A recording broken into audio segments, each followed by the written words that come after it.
50 वर्षीय भारतीय पुरुष विजय कुमार स्पेन में सेंटियागो तीर्थयात्रा मार्ग पर घायल हो जाता है। उसे पास के एक दूर दराज के गांव की एक 20 वर्षीय स्पेनिश नर्स सोफिया गार्सिया से मदद मिलती है। इलाज के दौरान दोनों को प्यार हो जाता है और कहानी आगे बढ़ती है जब वह उसके बच्चे से गर्भवती हो जाती है। 50 वर्षीय विजय कुमार तेज स्पेनिश धूप में चल रहे हैं। उनके कंधों पर मौजूद बैग से भी भारी बोझ उनके दिल में है। वह एक अनुभवी पैदल यात्री की तरह दृढ़ कदमों से चल रहे हैं, लेकिन यह यात्रा सिर्फ चलने के लिए नहीं है। यह 800 किलोमीटर लंबा सेंटियागो तीर्थयात्रा मार्ग है। वह बेसब्री से पिछले 2 दशकों से उन्हें परेशान कर रहे गहरे दुख को अलविदा कहना चाहते हैं और अपने दिल के खालीपन को भरना चाहते हैं।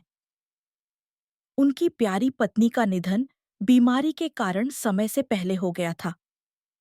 कोई संतान न होने के कारण उन्होंने खुद को काम में डुबो दिया और समय को बीतने दिया। एक यात्रा लेखक के रूप में उन्होंने दुनिया भर की विभिन्न सड़कों पर यात्रा की, लेकिन वे हमेशा भटकते रहे। यह पता लगाने में असमर्थ रहे कि उन्हें अपने भीतर किस मार्ग पर चलना चाहिए। 50 की उम्र में उन्हें अचानक महसूस हुआ कि यह प्राचीन तीर्थयात्रा उन्हें बुला रही है। शायद यहाँ वह अपनी पत्नी की यादों को पूरी तरह से छोड़ सकते हैं और अपने शेष जीवन के लिए अर्थ पा सकते हैं। तीर्थयात्रा फ्रांस की सीमा पर स्थित एक छोटे से शहर सेंट जीन पियर डी पोर्ट से शुरू होती है, जो प्राचीन और विस्मयकारी है।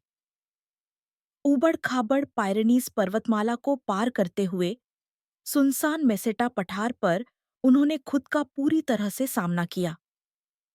जब वह चिलचिलाती धूप में चले और पसीना बहाया, तो अतीत की यादें एक मनोरम दृश्य की तरह उनके दिमाग में कौंध गईं।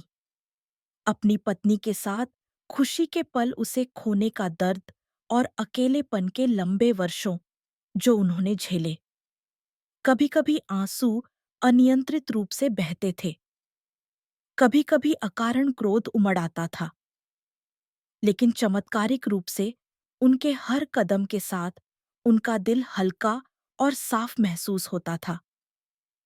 विभिन्न देशों के तीर्थयात्रियों के साथ बुएन कैमिनो शुभ यात्रा के अभिवादन का आदान-प्रदान होता था।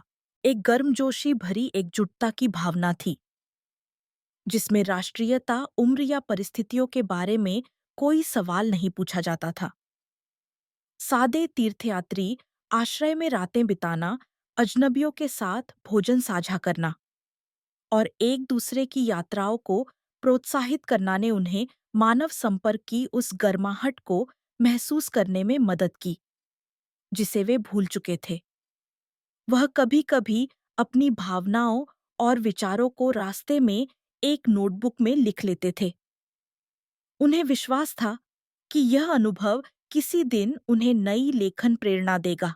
अनजाने में तीर्थयात्रा अंतिम चरण में प्रवेश कर गई, जो लियोन क्षेत्र से होकर गुजरी और दाग की बारियों के लिए प्रसिद्ध बियर्जो क्षेत्र में प्रवेश कर गई।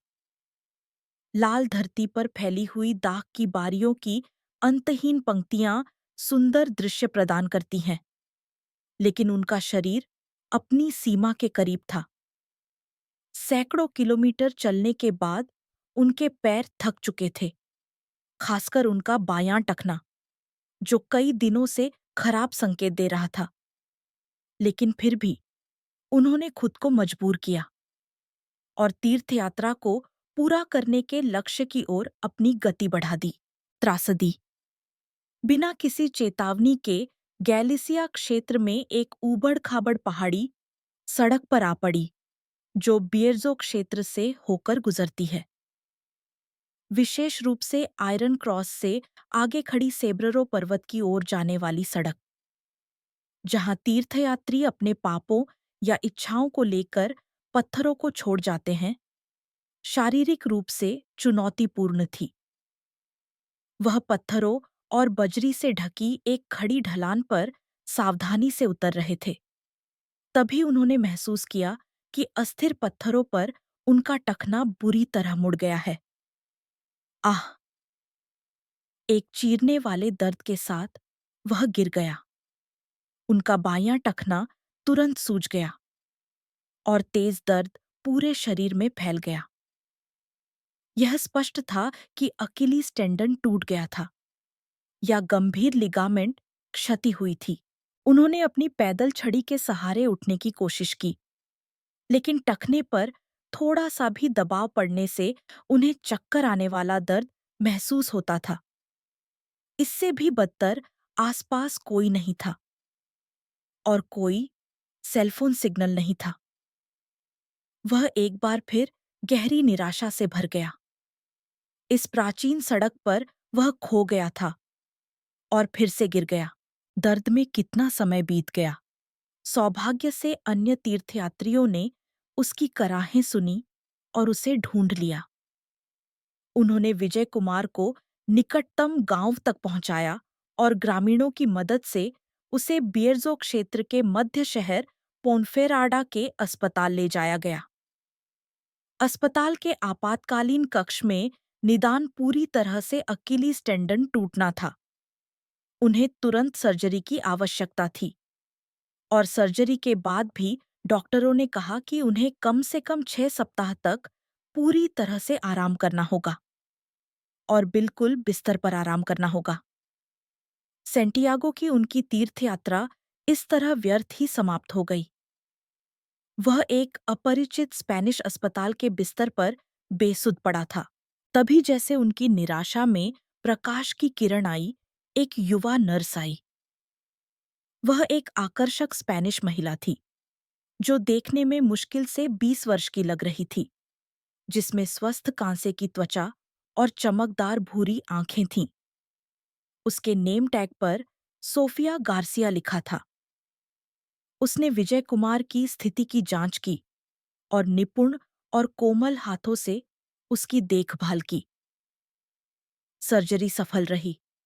ज्यादा चिंता मत करो मिस्टर कुमार। ठीक होने में कुछ समय लगेगा, लेकिन आप निश्चित रूप से फिर से चल पाएंगे। उसकी आवाज स्पेनिश धूप की तरह उज्ज्वल और गर्म थी। सर्जरी के बाद के दिनों में विजय कुमार को अस्पताल में इलाज के लिए भर्ती कराया गया था और सोफिया ने उनकी सावधानीपूर्वक देखभाल की।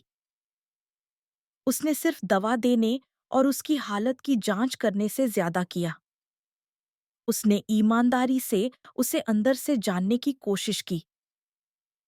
उनके हल्के अस्पताल के भोजन को ध्यान में रखते हुए वह यहाँ तक कि उनके लिए अपने घर पर बना गर्म सूप भी लाई और उनकी बोरियत को दूर करने के लिए उसने स्पेनिश संगीत बजाया या उन्हें दिलचस्प कहानियां सुनाई।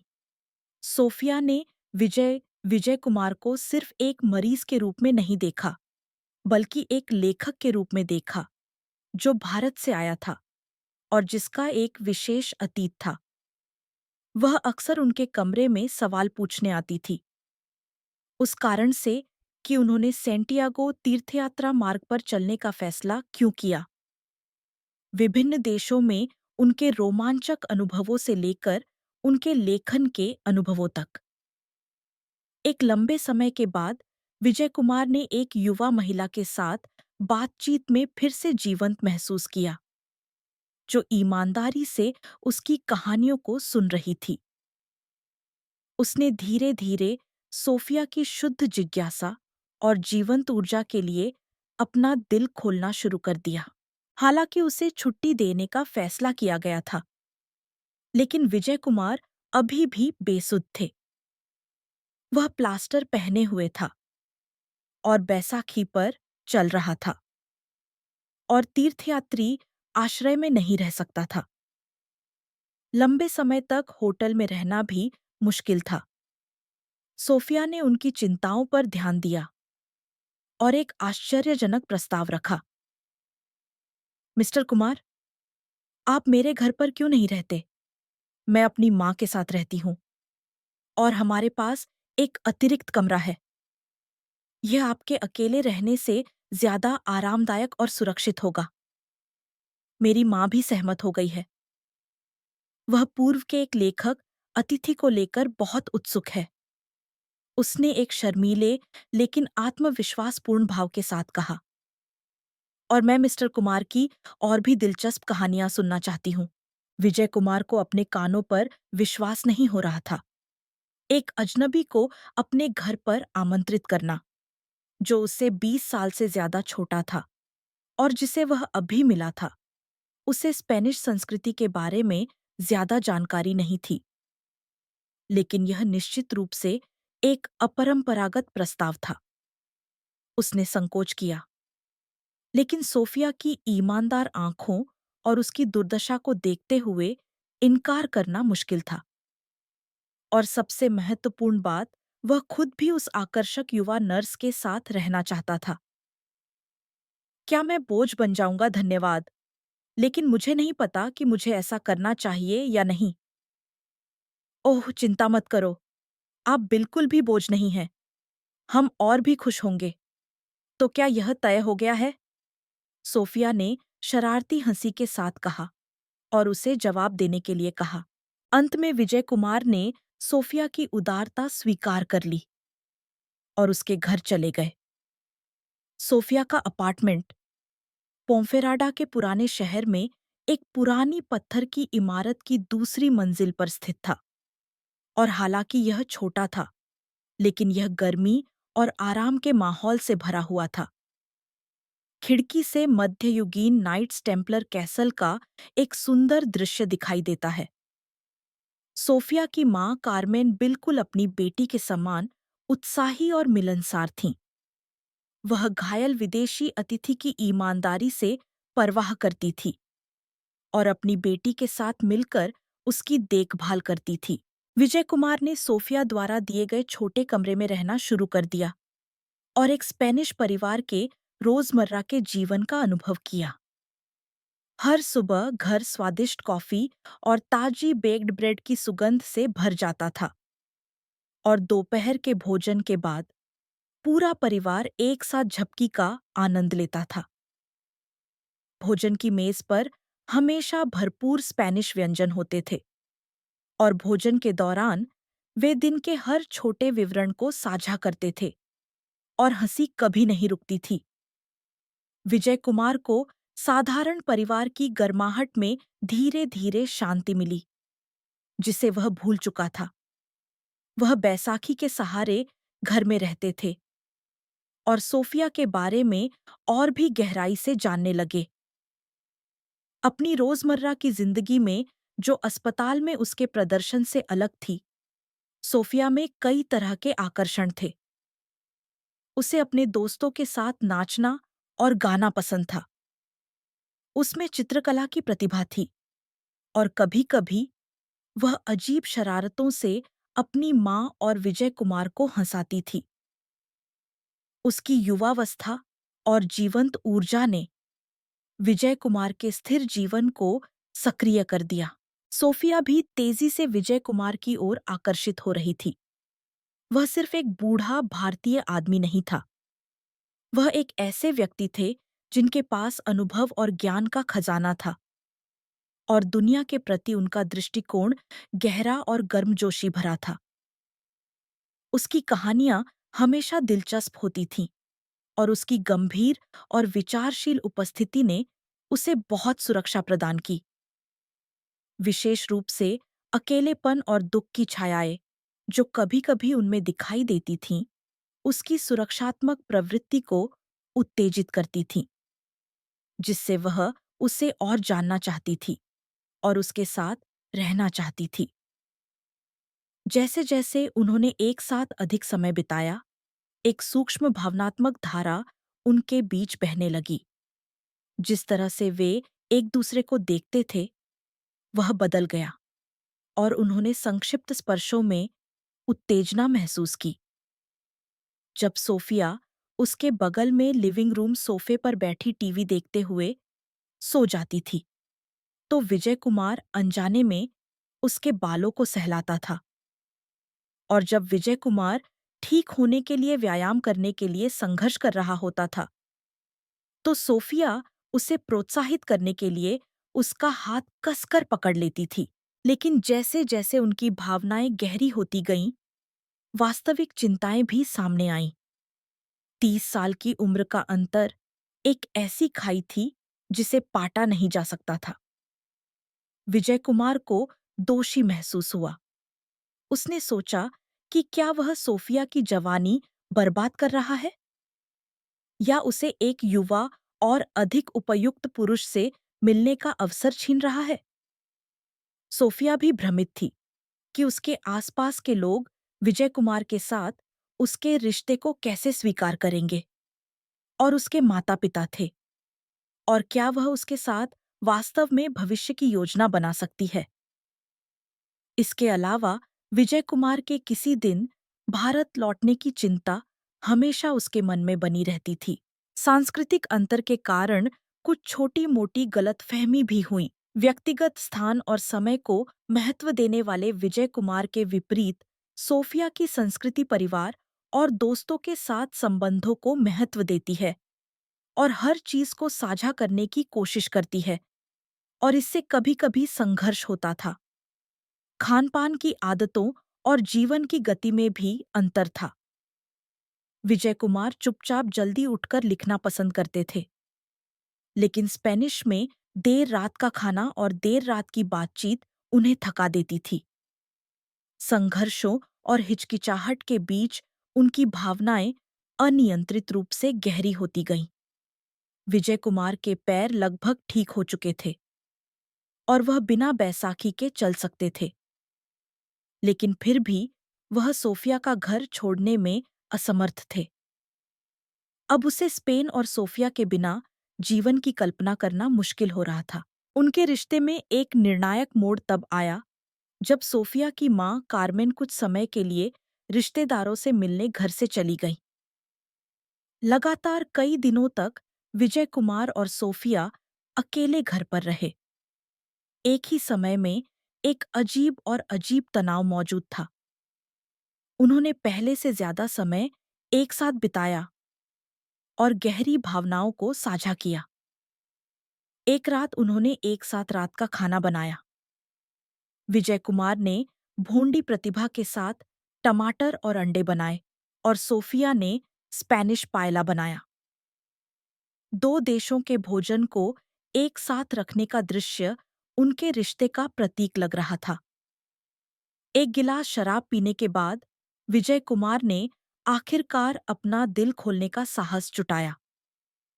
सोफिया, मैं तुमसे प्यार करता हूँ। तुमसे मिलना मेरे जीवन का सबसे बड़ा चमत्कार और सौभाग्य है। मैं अब तुम्हारे बिना जीवन की कल्पना नहीं कर सकता। लेकिन हमारी उम्र के अंतर और वास्तविक समस्याओं को देखते हुए मुझे नहीं पता कि मुझे तुम्हारे लिए ऐसा महसूस करना चाहिए या नहीं। उसकी आवाज कांप रही थी। सोफिया ने शांति से उसकी आंखों में देखा, जैसे उसने उसके कबूलनामे की उम्मीद की हो। उसकी आंखें हिचकिचाहट के बजाय हम वहीं सबसे कीमती चीजें पाएंगे जहां हम गिरते हैं। विजय कुमार ने अपनी पत्नी की मृत्यु के गहरे दुख को दूर करने और जीवन का अर्थ खोजने के लिए सैंटियागो तीर्थयात्रा पर जाना शुरू किया। लेकिन एक अप्रत्याशित चोट ने उनकी तीर्थयात्रा योजना को बाधित कर दिया, जिससे वह निराशा के अथाह गड्ढे में गिरते हुए प्रतीत हुए। लेकिन विरोधाभासी रूप से यह उस क्षण की निराशा ही थी जिसने सोफिया के साथ उनकी भाग्यपूर्ण मुलाकात को संभव बनाया और उनके जीवन के शेष भाग को पूरी तरह से एक अलग दिशा में मोड़ दिया।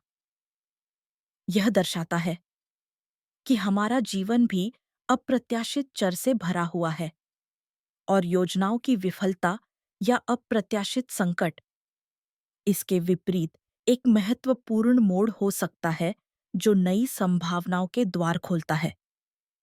जब हम उस मार्ग से भटक जाते हैं जिसे हम कसकर पकड़ने की कोशिश कर रहे हैं और भटक जाते हैं, तो हम अंततः नए दृश्यों और कीमती रिश्तों का सामना कर सकते हैं जिन्हें हमने पहले कभी नहीं देखा है।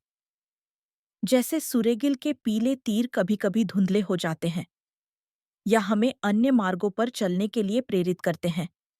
उसी प्रकार जीवन भी लगातार हमारे सामने अप्रत्याशित मार्ग प्रस्तुत करता है और हमें बढ़ने की आवश्यकता होती है। दूसरा, सच्चा प्यार गहरे संचार से शुरू होता है, जिसमें उम्र, राष्ट्रीयता और संस्कृति जैसे बाहरी स्वरूपों से परे एक दूसरे की आत्मा को पहचानना शामिल है।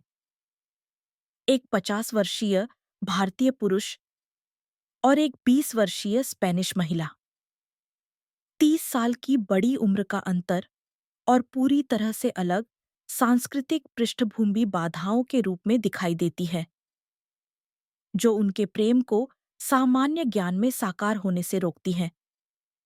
लेकिन वे एक दूसरे की आंतरिक सच्चाई और मूल्यों से आकर्षित होते हैं, न कि उनकी बाहरी परिस्थितियों या पृष्ठभूमि से। विजय कुमार ने सोफिया की जवानी से परे गर्म दिल और आत्मविश्वासपूर्ण जीवंतता को देखा, और सोफिया ने विजय कुमार के अनुभव में छिपी मासूमियत और गहरे आघात को देखा।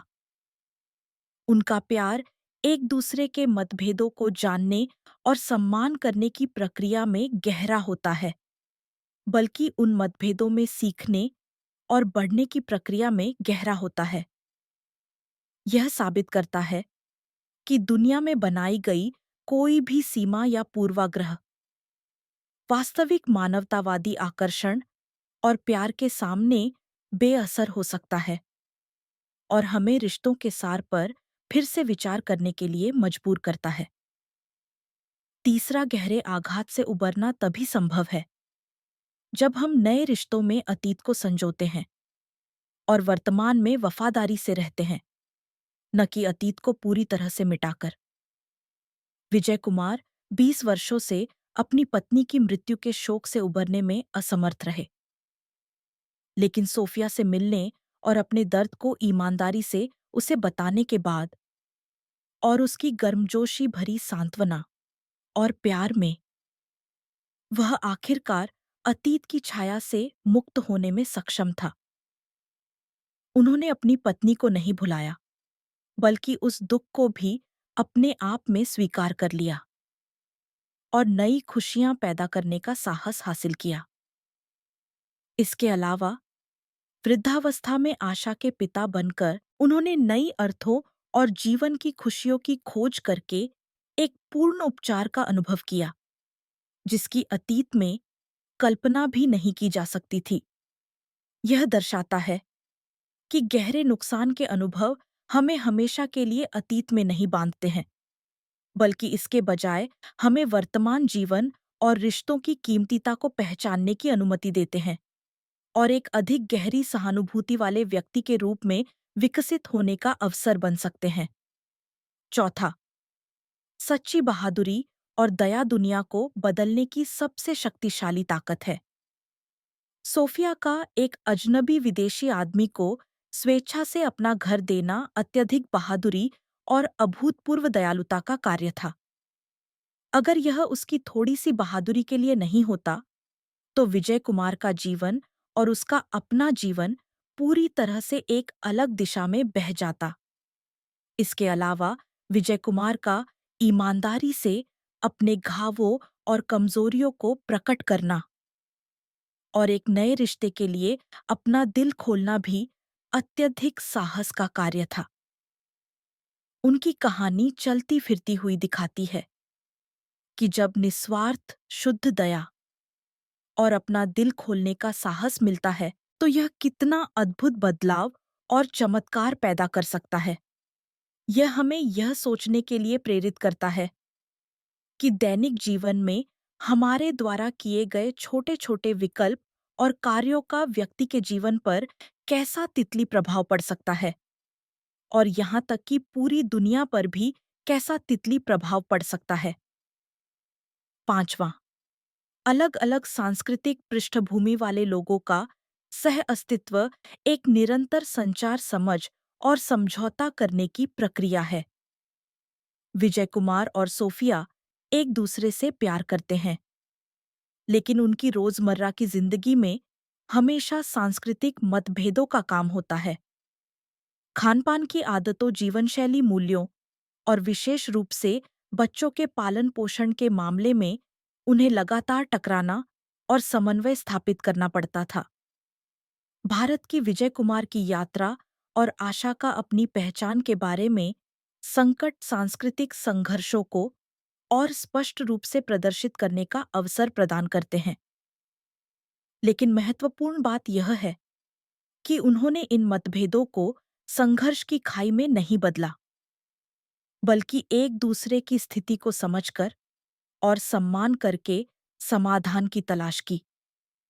खुले संवाद और निरंतर प्रयासों के माध्यम से उन्होंने एक दूसरे की संस्कृति को सीखा और स्वीकार किया, और उन्होंने अपनी नई पारिवारिक संस्कृति का निर्माण किया, जिसमें दोनों संस्कृतियां सामंजस्यपूर्ण रूप से सह अस्तित्व में हैं।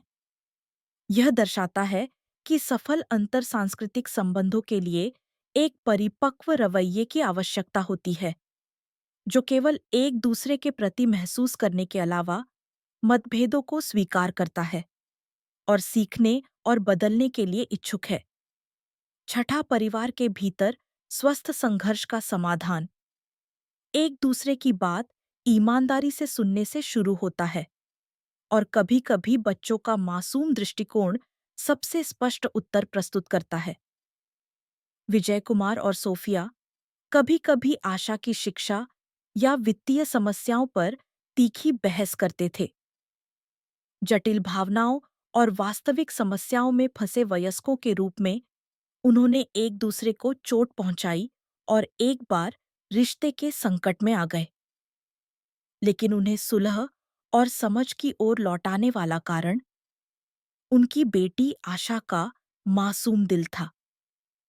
आशा द्वारा की गई हरकतें और ईमानदार शब्द माता-पिता को यह एहसास कराते हैं कि वास्तव में क्या मायने रखता है। उनके दृष्टिकोण के अलावा, जिसमें वे खुद को समस्याओं में डुबो रहे थे, वह है परिवार का प्यार और खुशी। यह एक सबक देता है कि परिवार के सभी सदस्य एक दूसरे की भावनाओं और राय का कितना सम्मान करते हैं और सुनते हैं, और बच्चों की मासूम आंखें वयस्कों द्वारा खो दी गई समस्याओं के सार को और अधिक सटीक रूप से देख सकती हैं। सातवां, जीवन का वास्तविक उद्देश्य और अर्थ कभी-कभी तब खोजा जाता है जब हम अपनी सबसे परिचित जगह छोड़ देते हैं और एक नई जगह पर जड़ें जमा लेते हैं। विजय कुमार भारत में एक सफल लेखक और विशेषज्ञ थे, लेकिन उनका दिल हमेशा खाली था। उन्होंने सोफिया और उसके परिवार से मिलकर और स्पेन के एक छोटे से गांव में उनके साथ एक सरल जीवन जीकर जीवन की सच्ची खुशी और अर्थ पाया। उन्होंने अब पिछले सम्मान या सफलता को नहीं छोड़ा, और उन्होंने उन पलों में संतुष्टि महसूस की जो उन्होंने अपने प्रियजनों के साथ बिताए थे। उन्होंने अपनी प्रतिभा का उपयोग भारत और स्पेन की सांस्कृतिक पुलों को जोड़कर सामाजिक योगदान का एक नया तरीका बनाने के लिए भी किया। यह दर्शाता है कि वास्तविक स्व की खोज करना और एक सार्थक जीवन जीना केवल परिचित वातावरण या सामाजिक सफलता के बारे में नहीं है, बल्कि एक परित्यक्त अपरिचित स्थान में अप्रत्याशित रिश्तों और अनुभवों के माध्यम से भी हासिल किया जा सकता है। संक्षेप में, ली जियानगुओ और सोफिया की कहानी हमें याद दिलाती है कि हम सभी अपने स्वयं के कैमिनो पर चलने वाले जीवन तीर्थयात्री हैं।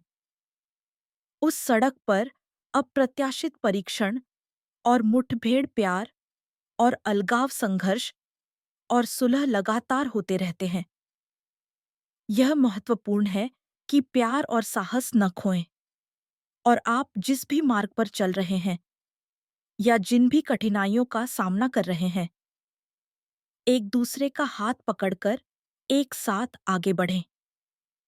उनकी प्रेम कहानी जो एक प्राचीन तीर्थयात्रा मार्ग पर शुरू हुई और आत्माओं से जुड़ी हुई है, हमसे पूछती है कि जीवन की वास्तविक नियति शायद वह जगह नहीं है जहां पहुंचना है, बल्कि उस प्रक्रिया का एक हिस्सा है जिसमें हम रास्ते में मिलने वाले लोगों के साथ प्यार और एकजुटता साझा करते हैं। उस सड़क के अंत में निश्चित रूप से आशा और खुशियां हमारा इंतजार कर रही होंगी, ठीक उसी तरह जैसे स्पेन की गर्म धूप। आज देखने के लिए धन्यवाद। अगर आपको यह वीडियो पसंद आया तो कृपया सब्सक्राइब करें और लाइक करें।